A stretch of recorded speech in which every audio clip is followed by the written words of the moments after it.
C'est quoi? Il y a une petite journaliste aujourd'hui qui va se retrouver au chômage, à mon avis. Hakim Ben Othman, c'est donc le roi du kebab. Elle est en train de faire des enquêtes avec Mousse qui plie des cartons. Lui, c'est Laurent, alias Mousse, ce youtubeur spécialisé dans les enquêtes sur les influenceurs. Et les membres suspendus qui sont avec toi, ils ont qu'à se pendre. Hakim Ben Othman, c'est donc le roi du kebab. L'homme d'affaires s'est fait connaître dans les années 2000 en lançant sa chaîne de restaurants Nabab Kebab. Son petit empire, il l'aurait vendu pour plus de 100 millions d'euros. Ouais, dans cette première vidéo analyse, on va parler de notre cher Hakim. Si tu me suis sur Instagram et TikTok, tu sais que c'est un peu mon sujet préféré depuis quelques temps. Mais que, au final, c'est ce que je vais t'expliquer dans cette vidéo. Je suis pas le rageux comme je peux voir des fois en commentaire, non. C'est que il me l'a fait à l'envers. Il l'a fait à l'envers à pas mal de phénix. Et on s'est rendu compte du poteau rose un peu trop tard. Donc forcément, maintenant, quand tu vois le nombre de personnes qu'il a arnaqué, c'est un peu normal d'essayer de le faire disparaître clairement du domaine de la formation, de l'accompagnement, parce que c'est un vrai danger. C'est un vrai danger et on va le voir. La vidéo et ce reportage va le montrer, mais c'est un mytho. Voilà, terminé. Et 2015. C'est une vraie réussite, surtout pour un homme comme lui, aussi jeune et parti de rien. Ouais, enfin, c'est aussi ce qu'on j'appelle dans le jargon un croco. Une grande gueule, des petites pattes et des couilles non apparentes. Je t'explique ça, il y a quelques semaines sur Instagram, je lui ai proposé de faire un podcast ensemble.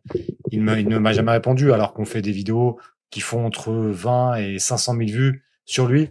Et en fait, il préfère attaquer Mousse, un de mes collègues sur YouTube et sur les réseaux. Il préfère attaquer cette journaliste qui a fait ce reportage. Par contre, bizarrement, bah non, moi, non. Bon, voilà.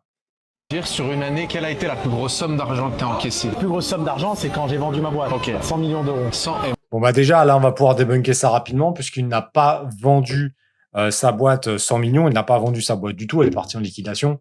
Et ça, on le sait de certitude maintenant, c'est sûr. Un parcours exceptionnel qui fait rêver. Et si une bonne centaine de personnes se retrouvent dans le désert marocain ce 10 mai 2025, c'est en partie à cause de cette success story. Tout ce petit monde a déboursé des milliers d'euros pour entrer dans le club d'investissement ultra select d'Hakim Ben Othman. Mais tout ne se déroule pas tout Très select où il devait y avoir 100 personnes et ils ont fini à 600. à fait comme prévu. Les participants sont pour la plupart des hommes d'affaires aguerris, et très vite, ils se rendent compte qu'il y a un truc qui cloche, qui ne colle pas. Il y avait un niveau sur les intervenants extrêmement faible. Il m'a dit qu'à l'événement, il y aurait Mo Altran. Il m'a dit qu'à l'événement, ils étaient en train de voir pour faire intervenir Zidane. C'était quasiment sûr qu'il allait venir. Au final, on a eu 5 intervenants qui sont de nulle part. La plupart ont dit n'importe quoi sur l'immobilier. Alors ça, je peux en parler puisque je vais vous expliquer un peu ce qui s'est passé. Début 2025, on me contacte, donc une membre à moi que j'ai formée dans l'e-commerce, qui bosse avec Hakim, me contacte et me dit ouais, est-ce que ça te plairait de faire un contenu pour le club? Donc c'est un truc qu'on fait assez souvent, ce qu'on appelle du cross. Donc voilà, on va créer des contenus pour d'autres personnes, ça nous permet de gagner en visibilité, ça nous permet aussi d'avoir des clients. Donc c'est un truc qui est assez courant. Et il faut imaginer que là, on est loin encore de toutes les absurdités qu'il a dit. On est encore sur quelque chose où il est en pleine hype, etc. Donc c'est assez judicieux de créer un contenu pour lui. Je prends un peu de temps et je crois que je livre, je pense que c'était en avril, je livre en mois de juin un bon programme. Ils sont tous contents, etc. Et il me dit, bah, enfin, pas lui, parce que lui, vous allez voir qu'il était au courant de rien. Mais elle me dit, bah tiens, viens en septembre, on t'invite pour la soirée. Donc moi, j'étais pas dans la soirée où il y avait Madi, mais en tout cas, je suis arrivé dans une soirée à Paris où il y avait à peu près 600, 700 personnes. Je me suis vite rendu compte que c'était le bordel parce qu'en termes d'organisation, c'est n'importe quoi. Monsieur Ben Othman arrive 1 heure en retard, donc ça bouleverse tout le plan. On fait des sortes de tables rondes où, bah, du coup, je suis responsable marketing et on est 30, on fait un rond, c'est dans un brouhaha, ça devient vite le bordel. Et entre-temps, il fait des podcasts, des micro-podcasts de 2-5 minutes. Et là où il dit, tu vas voir que en fait, il connaît même pas ses intervenants. Moi, je passe en dernier et je monte, il me serre la main, il me dit, t'es qui? Et je lui dis, bah, je suis Olivier Alain, j'ai fait un programme dans ton truc. Et de manière relativement objective, je pense sincèrement que je devais être peut-être le mec le plus connu qui a fait un contenu pour lui. On a formé 15 000 personnes. Je sais pas, en cumulé, je dois avoir 250 000 personnes qui me suivent sur les réseaux. Les autres intervenants, c'est vrai qu'ils n'étaient pas forcément connus. En tout cas, moi, je ne connaissais aucun. Donc, ne pas me connaître, ça montre quand même une certaine distance, on va dire, pour être gentil, par rapport à son club. Sur la partie fiscalité, je lui ai dit à Hakim, il est où ton réseau de prestige, ton fameux carnet d'adresses pour lequel on est rentré? Il n'a pas su répondre. Hakim Ben Othman se targue d'être un génie des affaires, alors forcément pour cet événement, on s'attend à des intervenants de haute qualité. Moi, quand j'ai signé mon contrat, il y a marqué noir sur blanc des événements dans des lieux prestigieux, des événements de luxe. Tu nous emmènes dans le désert d'Agafar, il y a que des cailloux, la télé elle est à moitié bancale, le rideau il est en train de tomber. On a mangé en repas, je crois, de la salade avec des pommes de terre.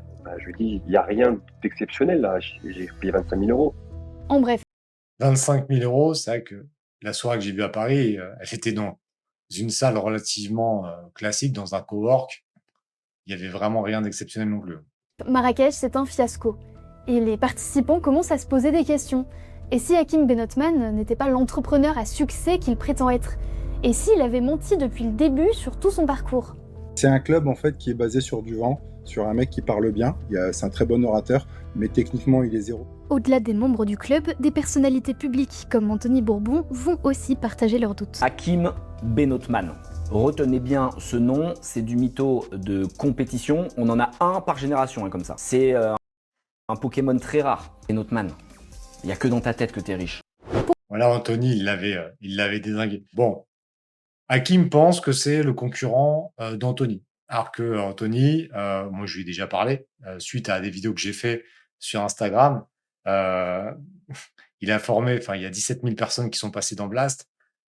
Même si on va dire qu'il y a eu 600 personnes dans le club acquisition, tu peux pas comparer 600 et 17 000, tu vois, c'est pas le même délire. Anthony, il a jamais eu une seule plainte. Donc là, tu t'es pas dans le même cours. Toi, à la rigueur, tu sais quoi, t'es un club de départemental et là, tu compares à la Ligue des Champions. Donc Barcelone versus la 4e équipe de Dunkerque. Donc non, c'est pas comparable. Mais oui, ils avaient une petite guerre en octobre.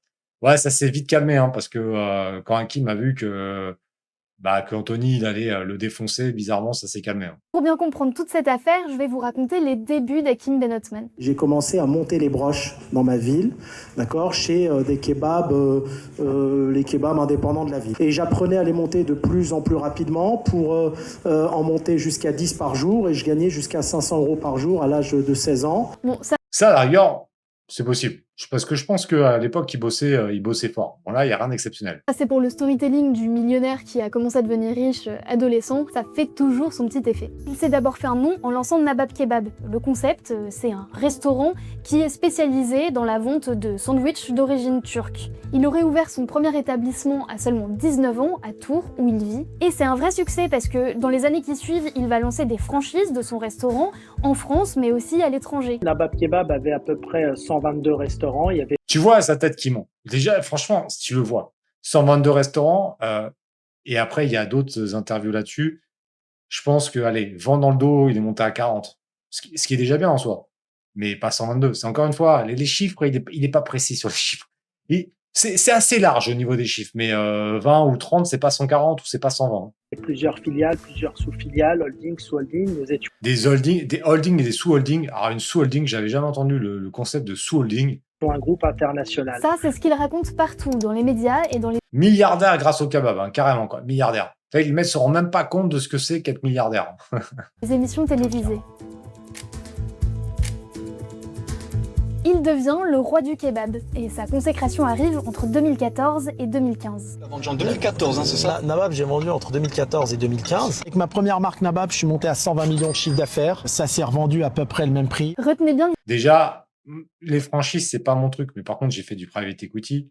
J'ai racheté des business, c'est des business en ligne, mais tu ne rachètes pas le chiffre d'affaires. 120 millions, tu rachètes pas 120 millions. Ça n'a aucun sens. l'histoire de cette vente, on en reparlera plus tard dans cette vidéo, parce que c'est vraiment un élément capital dans cette affaire. Sur ses réseaux sociaux, Hakim Ben Othman affirme aussi avoir été 500e fortune de France à seulement 29 ans. Qu'est-ce que ça fait d'avoir été la 500e fortune de France à seulement 30 ans?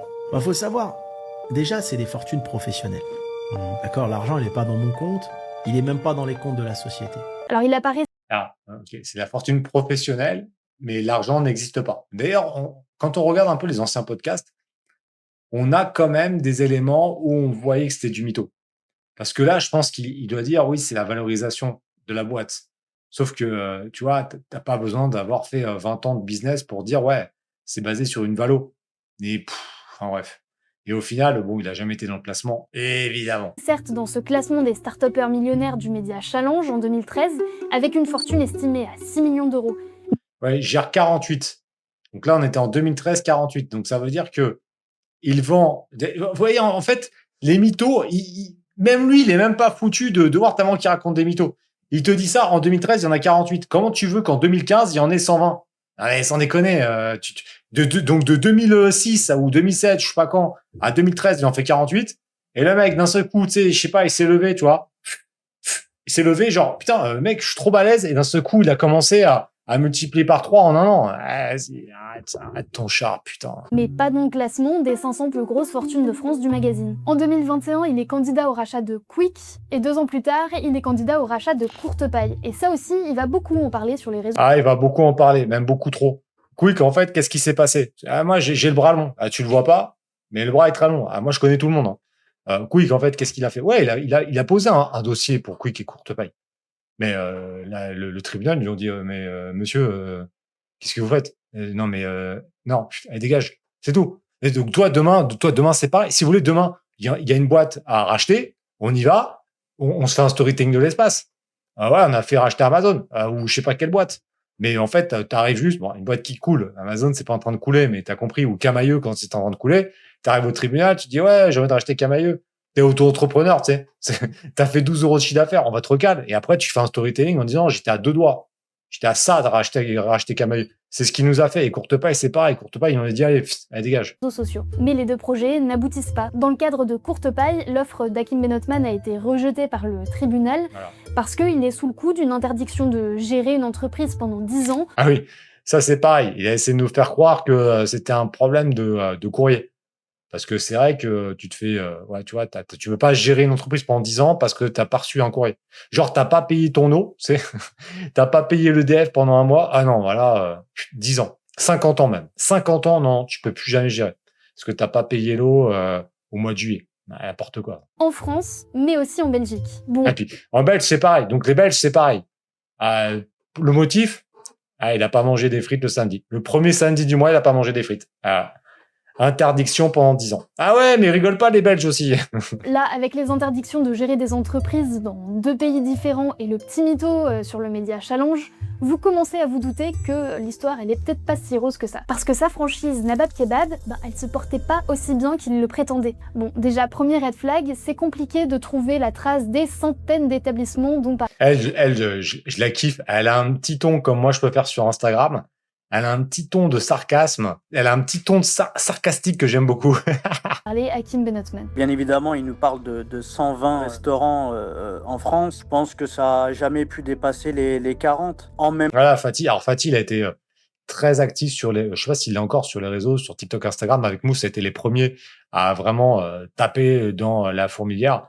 Et voilà, lui, il était dedans. Donc, d'un autre côté, il a vu que c'était de la merde. En même temps, je pense que ça n'a pas dépassé les 20-25 Nabab Kebab. Fatih est devenu franchisé en 2016, mais au bout de quelques mois, il déchante. Nous sommes devant le restaurant Food Court qu'on a ouvert en 2016, dans lequel on avait intégré les marques de Monsieur Benotman. Et aujourd'hui, on les a enlevées et on en est bien content. L'accompagnement était nul, la formation était inexistante. On s'est très vite rendu compte qu'il nous servait à rien et qu'on payait des royalties pour rien du tout.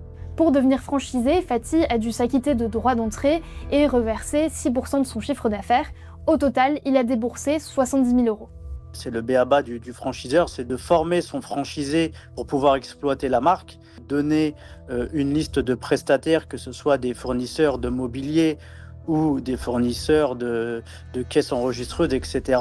Malheureusement, on s'est vite rendu compte que ce monsieur avait des problèmes avec pas mal de prestataires, qu'il devait de l'argent un peu partout, donc beaucoup ne voulaient plus travailler avec cette marque. On a pris 3 marques différentes et pour 2 d'entre elles, on n'a pas eu les menus qu'on a dû créer nous-mêmes. ce qui est quand même le comble pour un franchisé. Quant à la soi-disant vente de Nabab Kebab à plus de 100 millions d'euros qui s'était déroulée l'année d'avant, Fatih n'en a jamais entendu parler. Et d'ailleurs, il est interrogé à de nombreuses reprises sur le sujet, mais jamais Hakim Benotman n'est en mesure de révéler le nom de l'entreprise ou de la personne à qui il aurait vendu Nabab Kebab. Il reste Bah, tout simplement parce qu'il s'est fait une chup. Donc en fait, un transfert unipersonnel. Il le dit en plus dans les vidéos, cet abruti.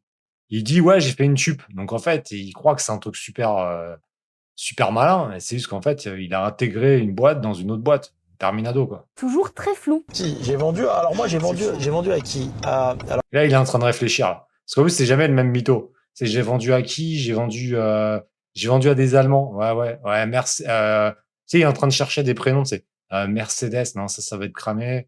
Adolphe, on va éviter parce que là, on est dans la merde. Non, du coup, pas des Allemands, des Anglais. John. Et en fait, tu vois qu'il mitonne. Et c'est jamais les mêmes. C'est les Allemands, c'est les Anglais, c'est les Italiens. Ah, il nous fait toute la Coupe du Monde, là. Alors il y avait un fond allemand, mais c'était des Turcs derrière. C'était des Allemands, mais là, il se dit, attends, c'est trop facile. Donc, derrière, c'est des Turcs.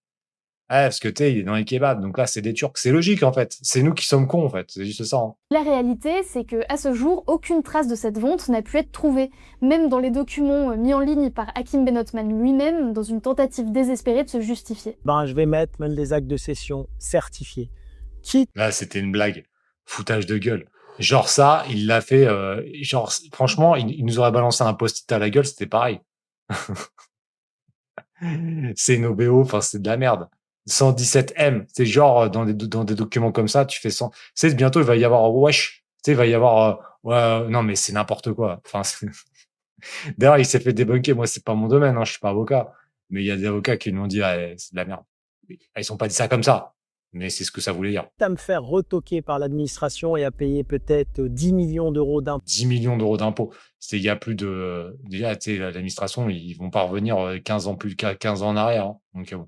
Ça, c'était Hugo H, qui l'avait, H Fiscalité, qui en avait parlé et qui a fait une super vidéo également dessus. Pour d'optimisation, je vais les mettre parce que j'ai été élevé avec l'honneur avant l'argent. Mais ces documents, qui contiennent quand même beaucoup d'éléments cachés, ne prouvent rien du tout. Alors on lui a nous-mêmes posé la question, mais il ne nous a jamais fourni de preuves. Quelque chose qui s'est fait anonymement avec des repreneurs discrets. Et bien entendu, il y a des NDA, donc il y a des choses que je ne peux pas communiquer sur la place publique par respect pour ces gens-là. Facile, hein? Non, c'est secret. Ouais, c'est secret, c'est les Allemands, c'est les Anglais, c'est les Italiens, mais c'est des Turcs. Mais c'est en fait parce qu'on avait comme projet d'aller sur Pluton, mais c'était avant Elon Musk, avant SpaceX.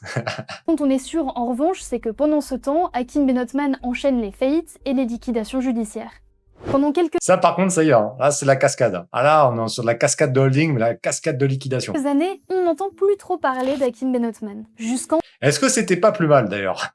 2024. Cette année-là, le visage d'Hakim Benotman inonde les réseaux sociaux. Tu sais, c'est très facile de réussir. Il faut juste qu'autour de toi, t'aies 2-3 personnes, pas plus, hein, t'as pas besoin de 10 personnes, qui veulent la même chose que toi. Au micro du youtubeur Whis, ou sur son propre compte TikTok ou Instagram, il raconte partout son incroyable parcours d'entrepreneur à succès. Au début, quand je travaillais, je dormais dans mes restaurants, sur le congélateur. J'étais prêt à tous les sacrifices. Dormir sur le congélateur? Non, c'est pas froid. Non. Par contre, c'est pas très agréable quand même. Hein. Je sais pas. Dire en commentaire. Moi, pour Après, tant qu'il dort pas dans le congélateur. réussir, si tu veux. Bien conseillé, Hakim Benotman va se lancer dans une véritable course à la viralité. Parce que aujourd'hui, devenir viral, c'est à la portée de tous. Mais à condition de payer. Et c'est ce qu'Hakim Benotman va faire. Enfin, on tombait sur des vidéos d'Hakim tous les jours, quoi.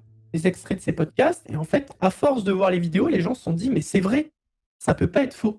Lui, c'est Laurent, alias Mousse. Ce youtubeur spécialisé dans les enquêtes sur les influenceurs a passé beaucoup de temps à enquêter sur Hakim Benotman. Moi, quand je suis tombé sur ses podcasts et ses vidéos, directement, j'ai mon alarme à mytho qui s'est éclairée. Je me suis dit, il y a un truc qui cloche. On va dresser le portrait d'Hakim Benotman, appelé par certains Hakim Ben Mythoman. Au total, il a réalisé 13 vidéos d'enquête sur lui. On peut dire que c'est un expert de la question.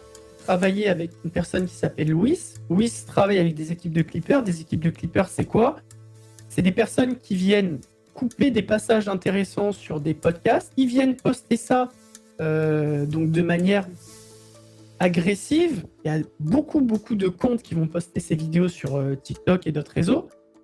Et en fait, les vidéos vont être tellement vues que la personne va devenir virale. C'est ce qui s'est passé. Et c'est pour ça que les gens voyaient Hakim Benotman partout. Tiens, un métier qui rapporte, je parlais un fois dernière. Avec ma première marque Nabab, je suis monté à 120 millions de chiffre d'affaires. Ça s'est revendu à peu près le même prix. Moi, je suis un entrepreneur, donc je les lâche pas. Donc on a une société à Marseille, sauf que le siège social de la boîte, il est dans le magasin. C'est ni plus ni moins qu'un procédé de diffusion de masse, en fait. Et bien sûr, toute sa légitimité est centrée sur sa success story, la prétendue vente de Nabab Kebab. Cette histoire, si Hakim Benotman la raconte sans cesse, c'est qu'elle lui permet aujourd'hui de gagner de l'argent. C'est dans le sillon de cette communication sur les réseaux sociaux qu'il va lancer son dernier projet, Acquisition. Jamais dit ça ailleurs, ce que vous allez savoir aujourd'hui, c'est le top du top. C'est un club d'investissement qu'il a fondé courant 2024, où il fait miroiter à des centaines de clients. SpaceX, alias SpaceX. Parce qu'il a le même niveau d'anglais que moi. Donc pour un mec international, autant moi j'ai toujours dit que j'étais nul en anglais, mais d'un autre côté, j'ai jamais dit que j'étais un mec international. Par contre, lui, il a des business partout, des maisons partout, des voitures et dans tous les aéroports du monde. Mais par contre, il sait pas prononcer SpaceX. Donc bon. Des deals exclusifs pour placer leur argent. Pour moi, c'était une escroquerie généralisée et organisée pour se refaire. Mohamed a fait partie des adhérents du club d'Hakim Benotman. En juillet 2025, il a déboursé 5 000 € pour s'inscrire. Je suis rentré avec un niveau gold. Moi, à la base, mon objectif, c'était de bénéficier de son carnet d'adresses pour pouvoir justement investir sur des choses intéressantes d'un point de vue rendement, d'un point de vue diversification. Moyennant un droit d'entrée, donc, la promesse du club est de permettre à des adhérents d'accéder à des sessions de coaching, de bénéficier du réseau de l'homme d'affaires et surtout d'accéder à des investissements privilégiés dans des sociétés à haut potentiel. C'est un club élitiste et que là, vous allez rigoler. Restez bien parce que vous allez rigoler. il y a 100 personnes et pas une de plus. Donc en gros, il faut faire vite, il faut adhérer au club. Voilà, il nous a fait un petit scarcity. Bon, c'est pas interdit, hein. C'est juste que si tu dis qu'il y a 100 personnes, il y a 100 personnes, pas Il faut 700. faire partie du club élitiste. Mais quand on rentre dedans, on découvre qu'il y a 500, 600, 700 personnes. Le Acquisition Business Club est immatriculé au Royaume-Uni sous le nom de HK Club LLP. Alors pourquoi en Angleterre? Tout simplement parce que je vous rappelle qu'Hakim Benotman n'a pas le droit de diriger une entreprise en France. Et HK Club va commencer à recruter des membres dès la fin 2024. Là, on a plutôt, nous, dans cette première génération, des profils de gens qui sont justement des investisseurs et des entrepreneurs assez chevronnés. Jean-Baptiste Boisseau, c'est le porte-parole du collectif AVI, qui accompagne les victimes du club Acquisition. Et Le collectif AVI, je le connais bien, parce que du coup, depuis que je me suis mis un peu sur ses côtes, comme je vous dis, je connais un peu tout le monde. Vraiment du bon boulot, et ça rend cool, on rigole bien. Ah ouais, parce que des fois, j'ai des discussions avec eux, c'est assez c'est drôle. cette première vague d'investisseurs qui va se rendre dans le désert au Maroc pour le séminaire dont je vous ai parlé au début de la vidéo. C'est-à-dire que là, vraiment, c'était le moment où on allait commencer à avoir un peu du concret. Est-ce que vraiment le côté prestige qui était vendu dans ce club, il allait être au niveau? Et là, il y a eu déjà une très forte déception. Bon, ça on l'a vu au début de la vidéo, c'était un vrai désastre. Par la suite, Hakim Benotman va recruter plus large, via un tunnel de vente et un marketing décrit comme agressif. C'est un peu la méthode à la mode en ce moment pour vendre des formations en tout genre. Concrètement, il va organiser des challenges ou des formations gratuites organisées sur plusieurs jours. Tu étais là hier soir sur le challenge? Petit point sur les challenges, parce que vous savez que ça fait quand même 10 ans que je suis coach. C'est pas le problème du challenge. Ça dépend ce que tu vends derrière. Moi, j'ai jamais fait de challenge, mais j'ai déjà fait pas mal de masterclass sur une soirée. C'est le même concept qu'un challenge, mais en raccourci, parce que 5 jours, ça fait chier. Bon, en soi, voilà. Moi, j'ai formé 15 000 personnes. Je pense que les 80% viennent de masterclass ou d'éléments comme ça. Donc, bon, je vais pas cracher dans la soupe, puisque moi, je le fais également. Maintenant, ça dépend ce qu'il y a derrière. Donc, ça, on va le voir. Bon, par contre, regardez cette qualité de pub. Acquisition. Tu as vu mes stratégies d'investissement et de business, mais tu n'as pas encore réservé ton appel. Qu'est-ce que t'attends? J'ai vendu ma boîte plus de 120 millions et je suis pas là pour te supplier. Et ensuite, Là, la pub, elle est nulle. Alors là, pour un mec qui a une super éloquence, oui, alors, t'as vu ma pub? Ah, t'as vu comment je suis génial? J'ai vendu ma boîte 120, j'ai dit 120 millions? J'ai dit 120 millions ou 110? Je sais plus. 120? Ok. 120 millions? Waouh, t'as vu, je suis trop fort. Je suis pas là pour te supplier parce que de toute façon, il y a que 100 places. Enfin, c'est nul. la merde. Il y a des personnes qu'on appelle des closers qui vont appeler les participants de cette formation Alors les closers, je vais en parler également. pour les convaincre d'adhérer au club. Et c'est comme ça que Mohamed s'est laissé convaincre. Il nous a partagé l'enregistrement de son appel avec un closer qui essayait donc de le convaincre de rentrer dans le club Acquisition. Rejoindre le réseau là d'Hakim, c'est pas simplement pour toi investir. Si tu veux, c'est aussi accéder à tout un écosystème d'élite qui va permettre de transformer ton patrimoine et ta vision. J'ai posé la question, est-ce que Hakim investit personnellement, à titre personnel, dans les opportunités d'investissement? Ce qui fait que le club fonctionne, c'est parce qu'il s'engage personnellement à hauteur de 50%, que forcément derrière, il y a Hakim, il s'engage pas dans n'importe quoi. Il y a zéro risque. Ouais, il y a zéro risque. Là, on parle d'investissement. Non, mais sans déconner. Déjà, là, red flag de ouf. Red flag de malade. Tu investis, tu fais du private equity, tu fais de l'investissement boursier, tu fais de la pré-IPO. Il y a un risque. Tu crées un business, il y a un risque. Donc déjà, il y a zéro risque. What the fuck? Déjà, là, moi, j'aurais dit, OK, laisse tomber. Concernant les closers. Alors, en soi, je sais que j'ai pas mal de collègues qui les utilisent. Moi, les seuls closers que j'ai utilisés, c'était des membres qui avaient fait de la performance. J'ai jamais pris de closer extérieur. Et même là, je vois dans la méthode Swing, que tu peux retrouver sur ma chaîne principale, je n'utilise pas de closer. C'est moi qui fais les appels parce que je fais une activité, on va dire, familiale. Je suis rentré peut-être 100 membres par an. Je fais les appels parce que j'ai envie qu'il y ait une cohérence et une cohésion. Je pourrais prendre des closers, mais j'aime pas trop, moi, les closers parce qu'on va le voir là. La plupart des closers, ils vendraient leur mère. Hein. Du coup, j'aime pas trop. Mais bon, après, chacun a son éthique à un certain niveau. Certains, l'éthique, elle est très, très basse. Hein, pour la personne d'investir dessus, parce que sinon, il n'y aurait pas été dessus. C'est gage de qualité. Cet aspect-là m'avait beaucoup rassuré à ce moment-là. Mais malheureusement, il s'est avéré que c'était des mensonges. Ça a été découvert par la suite. Si Mohamed a déboursé 5 000 € pour s'inscrire dans le club Acquisition, certains ont dépensé beaucoup plus. Globalement, ça va de 2 000 à 25 000 €. Sachant que la version à 2 000 €, désormais, Kim Benotman a dit que ça ne se ferait plus. Parmi les membres du club avec qui nous avons pu échanger, il y a vraiment tous les profils. On a des hommes d'affaires qui ont des moyens conséquents, des cadres supérieurs, mais aussi des étudiants et notamment une mère de famille au RSA qui a dû contracter un emprunt après qu'on lui ait mis la pression pour... Oh là, c'est le truc. Pourquoi j'ai envie de le déboîter? Non, mais vraiment. Parce que, putain, mais à quel moment, putain, mais franchement, je vais pas m'énerver, mais si, je vais m'énerver. À quel moment tu vends un accompagnement business dans un business club à une meuf qui est au RSA, qui doit faire un emprunt, mais il faut vraiment être une merde, une grosse merde. Je suis désolé de le dire, mais c'est pas le ciblage. Qu'est-ce que tu vas faire venir comme ça avec des gens qui font déjà des millions? Ça n'a aucun sens. Stratégiquement, ça n'a aucun sens. Au niveau éthique, j'en parle même pas. Mais si c'est la réalité, parce que moi, j'ai pas la preuve de ça, mais si c'est la réalité, c'est une honte. C'est une putain de honte. Pour s'inscrire dans le club. À partir du moment où on acceptait de payer la somme, en gros, il faisait rentrer tout le monde, n'importe qui. J'ai vu des papas solo, des mamans solo, j'ai vu des étudiants, j'ai vu des retraités, de tout en fait. Ça, je peux pas le confirmer parce que dans l'événement où je suis allé en septembre, il y avait que des entrepreneurs, il y avait des hommes, des femmes, et principalement des hommes. Mais j'ai pas parlé à des gens qui n'étaient pas entrepreneurs. Donc là, pour le coup, je peux pas confirmer. Mais en tout cas, si c'est le cas, c'est grave. On rentre le plus d'adhésion possible et c'est tout, quoi. Et au final, tous relatent une grande déception. Au bout de quelques semaines, j'ai tout de suite senti qu'il y avait quelque chose qui allait pas avec d'autres personnes. Tous les pitch decks des deals qui étaient proposés. Là, vous allez rigoler. Étaient vraiment contenaient des erreurs grossières. Auraient pu être écrits par un lycéen ou un collégien. Tellement le niveau était médiocre. Oui, vous avez bien lu. Ce qu'on propose là aux membres du... Rendement annuel moyen, 300%. 6000% sur 36 mois. Club, dans ce pitch, c'est un retour sur investissement de plus de 6000%. On va pas investir sur 4 feuilles PowerPoint du pitch deck.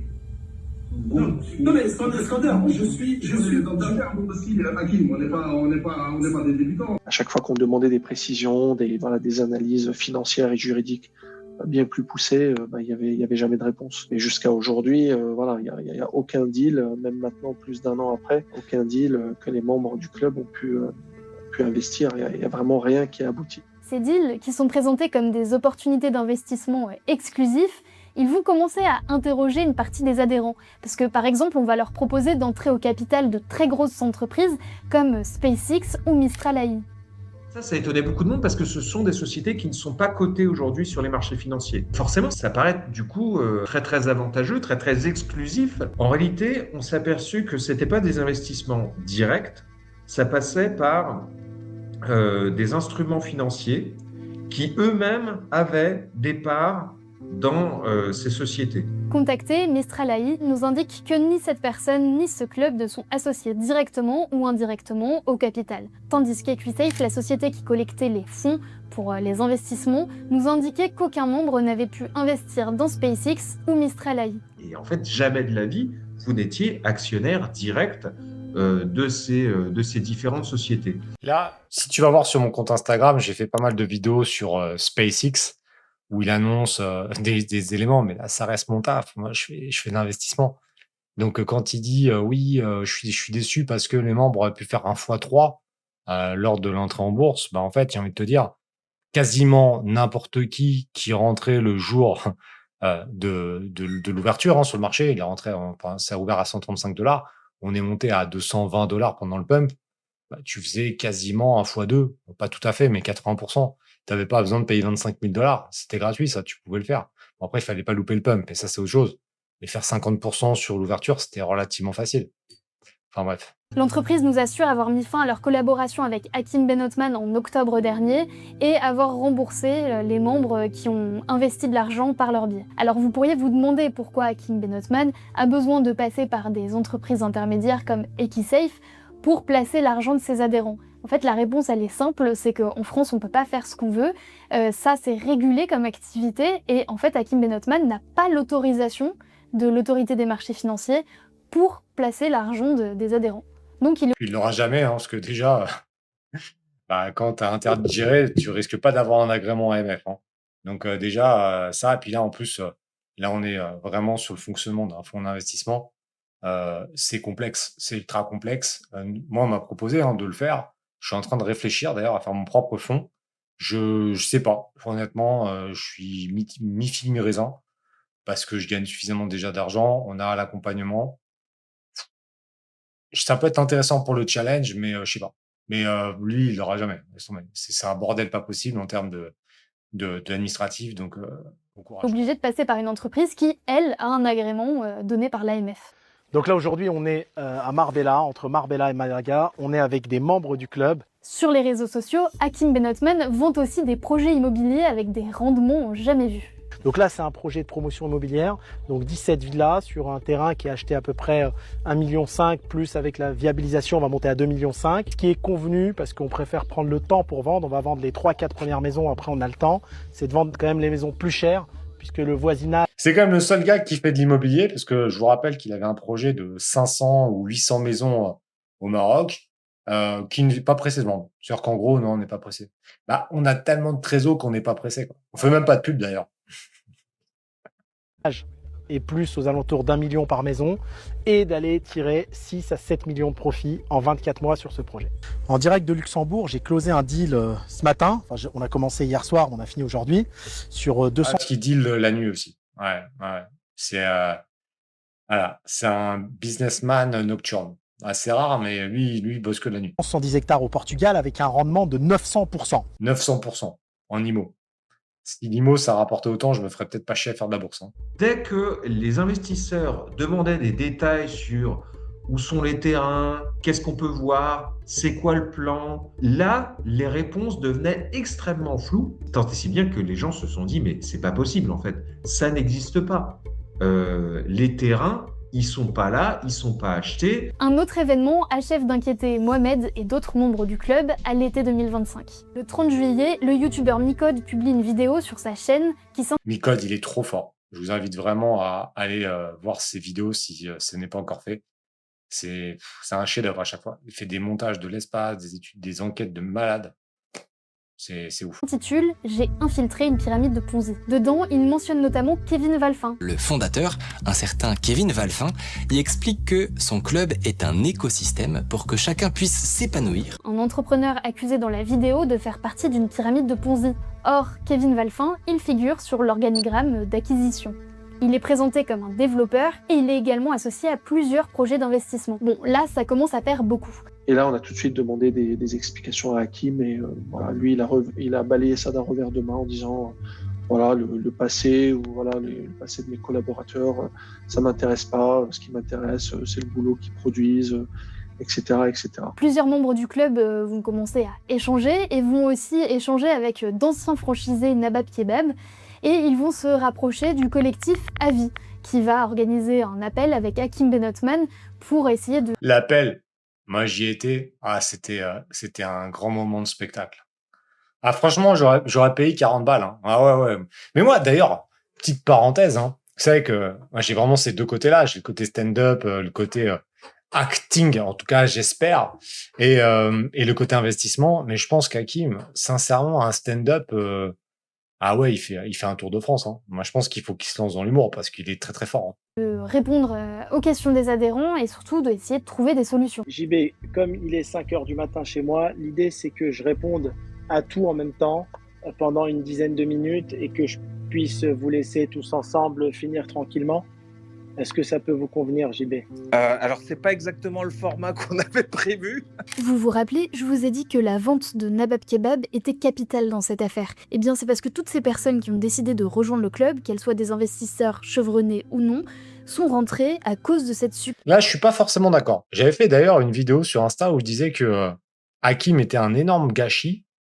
Mais tu mettras en commentaire ce que tu en penses. Moi, je pense que s'il avait dit la vérité... Alors, là, tu te mets dans un métaverse. Ah bah là, c'est un monde parallèle parce que tout ce qu'on a appris, faut que tu t'imagines que le mec était droit dans ses bottes. Qu'il avait fait... il aurait dit non, j'ai créé 25 restaurants. Pour X ou Y raison, j'ai arrêté ou j'ai revendu, mais à un prix raisonnable ou j'ai arrêté ou j'ai fait une liquidation. Bref. Je pense que ça aurait quand même fonctionné. Je pense. Mais là, ouais, c'est sûr que... ça fait beaucoup. Il faut se mettre dans l'optique que le mec n'a pas menti, qu'il a payé tous ses mecs, qu'il a été droit, tu vois, qu'il a été transparent, honnête, qu'il est monté à 25-30 restaurants, qu'il a arrêté pour X ou Y raison. Il arrive sur les réseaux. Ça aurait peut-être été un peu plus long, mais moi, je suis convaincu qu'il aurait pu faire un truc. Mais là, bon, maintenant, avec tout ce qu'on sait, on peut pas l'imaginer. Success story, à cause de ce storytelling. À la base, ce storytelling mensonger, il est capital. Parce que s'il n'y a pas ce storytelling mensonger, il n'y a pas d'adhésion au club. Là, je te dis, je suis un peu plus mitigé. Moi, je pense que ça aurait quand même pu fonctionner. Sa crédibilité repose sur ça. Pour la plupart des gens avec qui j'ai discuté. Du coup, durant cet appel, les membres du club acquisition vont vouloir confronter Hakim Benotman pour savoir si cette vente, elle a bien eu lieu ou non. Est-ce que vous pouvez nous donner le nom du groupe? Je vous dis que ça a été vendu, que ça a été très très bien vendu à l'étranger, donc vous pouvez chercher sur des boîtes. Oui, mais c'est pas la françaises. question. Le mec, il botte en touche parce qu'il sait qu'il arrête. C'est pas la question qui a été posée. Après, vous voulez pas répondre. Oui, je suis pas obligé de répondre. Il y a des sessions qui sont anonymes. D'accord, ok. Et si je dois y répondre devant un tribunal avec... Ça serait bien que devant le tribunal, ça commence à se mettre en place parce que là, ça commence à faire beaucoup. On a 69 personnes qui sont dans le collectif AVI qui ont porté plainte contre lui. Là, vous allez voir, mais dans une vidéo sur TikTok, clairement, il menace la journaliste, hein, clairement. Il dit qu'elle va se faire virer. Et elle dit même qu'il me semble, vous écouterez, que clairement, ses responsables seront pendus. Non, mais le mec, il est complètement ouf, quoi. Évidemment, Mousse, il lui dit que c'est un tocard, etc. Alors que, comme je l'ai déjà dit, Mousse, il est 100 000 fois plus intelligent qu'Hakim, mais 1 milliard de fois plus intelligent qu'Hakim. Mais il s'en prend toujours au plus faible. Ah, ma communauté, j'en peux plus. Vous savez quoi, il y a une petite journaliste aujourd'hui qui va se retrouver au chômage, à mon avis, Inès de Rousier, qui a fait carrément un petit documentaire sur moi. Elle doit avoir 16 ou 17 ans. Il faut un minimum de respect. Mettez-moi des journalistes qualifiés. Moi, je suis en train de leur chercher tous du boulot ici pour venir vendre des chips sur Helmut. Oh, elle est en train de faire des enquêtes avec Mousse qui plie des cartons. Oh, c'est quoi ça? Inès, tu vas te faire virer et tu vas faire perdre beaucoup d'argent à ton employeur qui a un journal important parce qu'il y a un préjudice. Alors je sais que toi et Mousse, alors si tu bosses avec Mousse, lui il travaille en direct pour le concurrent, il a dû prendre un peu d'argent. On va retracer les relevés bancaires pour voir tout ça, mais laissez la justice faire son travail. Ou alors mettez des vrais financiers, qui ont au moins le bac +1, des vrais journalistes. J'ai l'impression qu'on vit un sketch. C'est de la télé-réalité. Je vous ai trouvé un travail, Inès. On va vendre toi les bouteilles d'eau ici, au Hanout. et ton financier Mousse il va vendre des chips. Et les membres suspendus qui sont avec toi, ils ont qu'à se pendre. Ils sont suspendus, il faudrait qu'ils soient pendus. Ciao Inès. Et j'espère que tu vas te faire licencier rapidement parce que mon avocat va assigner ton patron cette semaine. Vous me devez une 30aine de millions. Grand plaisir. Très rapidement, la discussion tourne court. Je vais pas dire à qui j'ai vendu, combien on le sait. Je vais pas parler de mes dossiers d'optimisation fiscale. En parallèle des accusations des membres du club, un autre personnage un peu inattendu va rentrer dans le débat. Ce personnage, c'est Anthony Bourbon, fondateur de la marque Feed, du club d'investissement Blast et juré de Qui veut être mon associé sur M6. Alors on sait pas vraiment ce qui a provoqué l'animosité entre les deux hommes.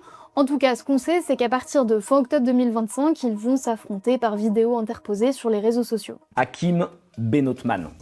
Ça a été magique. Retenez bien ce nom, c'est du mytho de compétition. On en a un par génération, comme ça. C'est un Pokémon très rare, Benotman. Il n'y a que dans ta tête que t'es riche.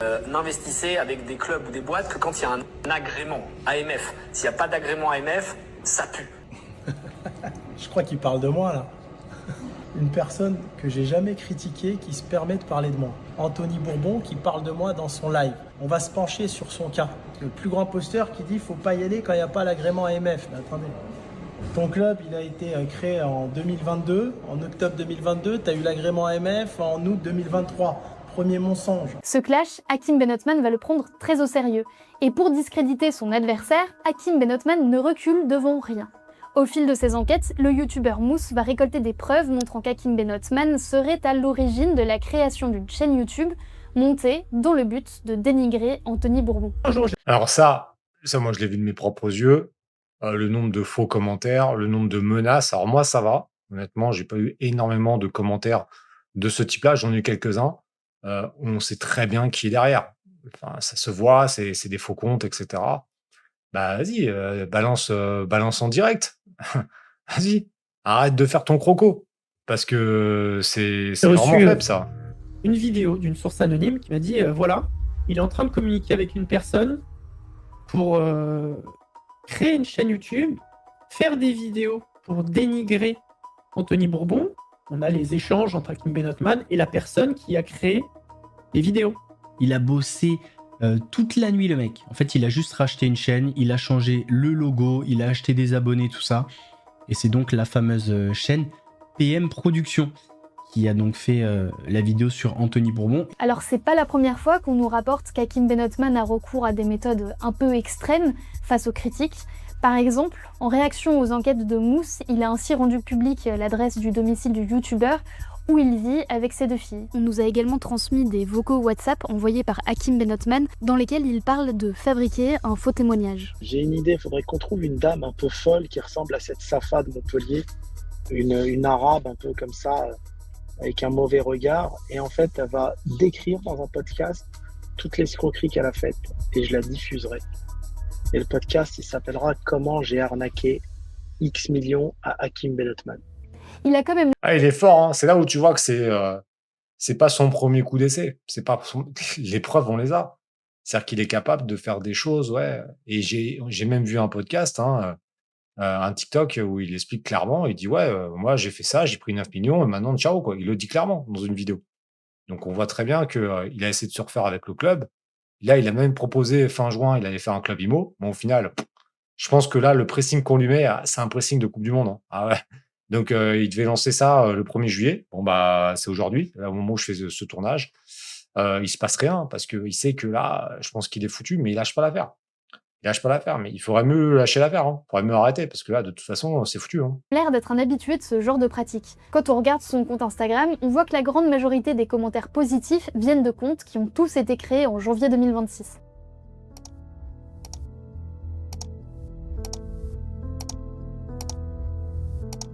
La coïncidence est un peu trop grosse pour que ce soit des vrais comptes. Au total, depuis le mois d'avril, 69 adhérents du club Acquisition ont porté plainte pour escroquerie, tromperie et abus de confiance. Contacté, Hakim Benotman n'a plus donné suite à nos sollicitations. Dans les derniers mails échangés avec lui, il affirme que cette affaire est une campagne de dénigrement orchestrée par son grand rival, Anthony Bourbon. Ça, c'est le grand classique. C'est-à-dire que dès que tu parles de lui, t'es un rageux, t'es un haineux, t'es un jaloux, parce que lui, il a dit aussi dans des vidéos, on pourrait confirmer, enfin ceux qui l'ont vu en commentaire, C'est le seul à gagner de l'argent, c'est le plus beau, c'est le plus riche. Voilà. Bon. Dans les faits, je vous invite aussi à regarder mon compte Instagram. Je partage une vidéo de son appartement qui a été saisi au Luxembourg. Ah, on est plus près du KGB que de l'appart de luxe. Hein. Donc, À l'heure où j'enregistre cette vidéo, Hakim Benotman est toujours actif sur les réseaux sociaux et semble continuer son club d'investissement. Je suis surtout content pour les... Ah oui, putain, là, j'ai oublié. Ah, j'étais tellement fier. Regardez, Olivier Alain Off, ça, c'est mon compte Instagram. Ah là, c'était quand? À 23 minutes 58. Ah ouais, ça y est. Là, je suis devenu une star à ce moment-là. Parce que j'ai dit merci pour cette nouvelle source d'inspiration, parce que là, le mec, chaque vidéo, c'était une vidéo d'inspiration. Hein. Membres de mon club acquisition, parce que ceux qui ont investi, ils vont pouvoir faire un rendement de 80% en à peine quelques mois. Mais en parallèle, c'est la crise. En juin, son appartement au Luxembourg a même été saisi pour être vendu aux enchères. Vous irez voir la vidéo de... Ah, c'est une cata. On dirait un squat du 93. En raison, vraisemblablement, d'un défaut de paiement quelque part. Ce matin, on bosse avec mes équipes sur des dossiers afin de devenir milliardaire et on est dérangé. L'appart, je crois qu'il a un crédit genre 200 000 balles qu'il a pas réussi à payer et il parle de milliards. Mais putain, mais c'est ouf. Hein. Ah, c'est ouf. Par un mail d'une journaliste du Parisien, qui est encore là en train de dire oui, il y a 20 membres insatisfaits. Donc si vous avez besoin de conseils, vous en tant que journaliste, comment entreprendre, comment investir avec des intervenants, j'ai décidé avec mes équipes de vous faire un prix. On en prend bonne note, et en attendant, si cette enquête vous a intéressé, n'hésitez pas à partager, à liker, à laisser un commentaire, et abonnez-vous à la chaîne du Parisien pour ne manquer... Ah, ils ont fait du bon taf, ils ont vraiment fait du bon taf. Je réitère, hein, ça fait 15 jours que je lui ai dit, vas-y, fais un podcast en direct. Si t'es tellement un génie, t'as 800 millions de valos, qu'est-ce que t'as peur de... Pourquoi t'aurais peur de moi? Et bizarrement, pourquoi tu réponds pas? Et moi, je continue le pressing, parce que c'est comme ça. Parce que je lâche pas l'affaire. Un phénix n'abandonne jamais. Ah, c'est vrai que t'es mal tombé, là. T'as pas tiré un carré d'as avec moi. Mais bon, c'est la vie. Donc, je vous mets ça et je vous mettrai aussi le TikTok où il dit clairement qu'il a baisé les gens. Il le dit clairement. Donc, au moins, c'est clair et net. En tout cas, j'espère que vous avez aimé ce format. Mon premier format sur notre Pokémon. Maintenant, voilà, cette chaîne, c'est une chaîne détente. C'est une chaîne, j'ai pas vraiment d'objectif. Je partage des vidéos que j'aime. Je fais des commentaires. On va vous mettre des podcasts, des vrais podcasts. Des podcasts avec des gens qui viennent. Et voilà. Il n'y a pas d'objectif particulier, juste on kiffe. Donc, en tout cas, j'espère que vous aurez kiffé celle-ci. Mettez en commentaire, mettez un petit like, pensez à vous abonner, pensez à la partager et on se retrouve bientôt. Allez, bye. Bon, aujourd'hui, j'ai remis ma veste qui a 20 ans. C'est un souvenir. Je suis avec mon ami d'enfance et on s'est tapé une barre de rire. Il me parlait des gens sur les réseaux qui critiquent. Vous savez ce que les sbires de leur grand patron, là, du grand Manitou. Mais en fait, on était en train de réfléchir. Alors, il y a un mec qui s'appelle Benjamin qui a fait une vidéo sur moi qui a dit Hakim a gagné 7 millions avec son club. Bon, il m'a sous-estimé, c'est un peu plus. C'est plus aux alentours de 9 millions. Mais j'ai envie de dire, il faut regarder tous ces sbires. C'est leur métier, les réseaux, ces gens-là. Ils n'ont pas fait une thune. Ils font que des vidéos où ils commentent les autres en les insultant de mythos, etc. Ils n'ont pas fait un franc. Ils touchent, je sais pas, 500 ou 1000 euros par mois en diffusant des vidéos. Mais c'est votre métier. Faites de l'argent au moins. Alors, je parle pas de ceux qui ont sorti leur épingle du jeu, comme Yomi, etc., qui ont su faire. Je parle de tous ceux qui critiquent, tous les abrutis, tous les sbires. C'est un truc de fou. Les gars, ça fait 10 ans que vous êtes dessus, vous prenez des centimes. Arrêtez, je vous apprends à faire des kebabs. Moi, je suis un entrepreneur. Je fais de la franchise, j'ai fait ça avant tout le monde, j'ai gagné des millions d'euros. Ensuite, les réseaux, oui, presque 10 millions. Et ensuite, je vais être dans un autre business, encore 10, 20 millions. C'est la vie d'un entrepreneur. Passez votre temps à critiquer, vous n'avez pas fait un franc. C'est votre métier, vous n'êtes même pas capable de faire un franc. Moi, je suis arrivé vite fait. 1 an, boum, boum, voilà, une dizaine de millions, merci, au revoir. On passe à autre chose. Les gars, vous avez vraiment besoin de conseils. Même dans votre domaine de prédilection.